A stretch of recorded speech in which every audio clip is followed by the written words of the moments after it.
welcome to another episode of Just a Tip with Tara. Thank you for always watching. On this week's episode, we're talking quickies, and I just want to give you tips on where to have a great quickie. I mean, you already know, right? But here, my list is first, the restroom. Like, this is the regular place, especially when you're all dressed up sexy and you pay him a surprise visit at the office and he just can't help but, get a hat on, and then he takes you, you know what, come here.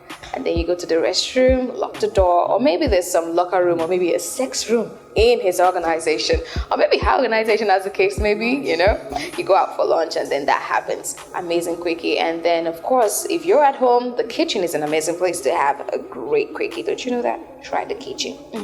I know, right? The kind of kitchen you see in movies where, like, the kitchen is in the living room. But, in Nigeria, some of our kitchen is. But regardless, have it in the kitchen. It's amazing because of the position, which I would share with you later on. Another place you can have a quickie is definitely the laundry room. Some people have laundry rooms, and that is another place that you can have an amazing stand-on quick sex. Okay, where else can you have a quickie? In the car, pack on the road because you're turned on by what she's saying, or her perfume, or her touching you, or you touching her. I don't know, whatever it is that might be going on in the car, you just pack on the road. And then there's a great quickie. She's on top of you, grinding, and then you see flashlights, and then you stop. I mean, that could serve as your timer. But speaking of time, what's the time left to have a quickie? I mean, some people are so into sex, it turns into a marathon. But hey, you just have to mentally time yourself and tell yourself that, okay, it shouldn't exceed 5 minutes, because the average is like 2.5 minutes for a great quickie. Yeah, because you're mentally timing, okay? Because you're not exactly having it on the bed or in the confines of your comfort zone, right? Because it's always like in a public place, most times in a public place. And, it has to be quick. But guess what? The pleasure has to be there. You have to orgasm. It just has to happen. If not, there's going to be a situation of Quickie Gone Wrong, which someone shared with me on air earlier today. And she said that while she and this lover boy, the guy wasn't her boyfriend, they were, talking, watching a romantic movie at his parents' place. And then while the action was about to begin, Mommy and Daddy showed up. Oops, how embarrassing. I mean, he was just about to put the tip in, and then they showed up and spoiled the show.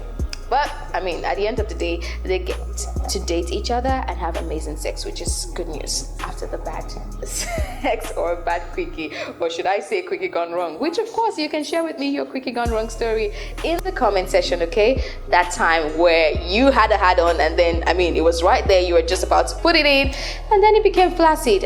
What happened? What do you think went wrong? You share with me in the comment section. Now, let's talk about positions for quickie. The best one, the number one position for you to have an amazing quickie is the standing position.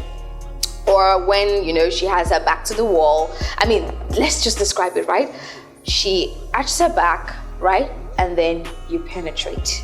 It's as easy as that. Call it the doggy style.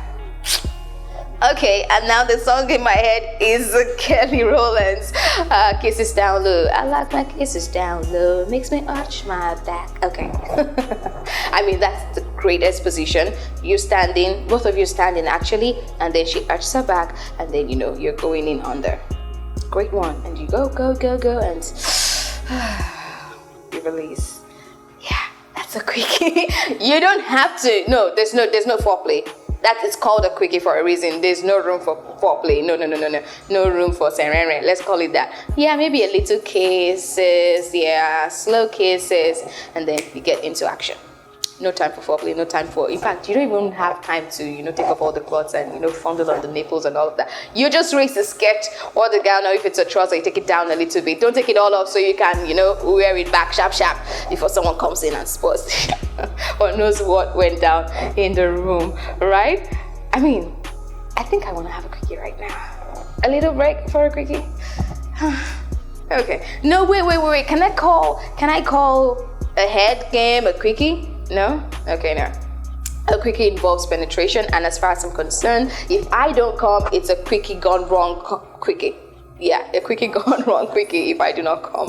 And he has to come already. I'm just saying that the fact that it's a quickie doesn't mean that pleasure shouldn't be derived at the end of the day. So how about you have a quickie today instead of the regular sex? I know you prefer the regular sex, so you last 1 hour and go 7 rounds, but hey, try a quickie today. I hear it's mind-blowing. Oh, I know it's mind-blowing. I know, and I'll try it this weekend. Don't forget to share with me in the comment section your Quickie Gone Wrong stories, okay? I love you so much. Thank you for watching. Until next week. Mwah.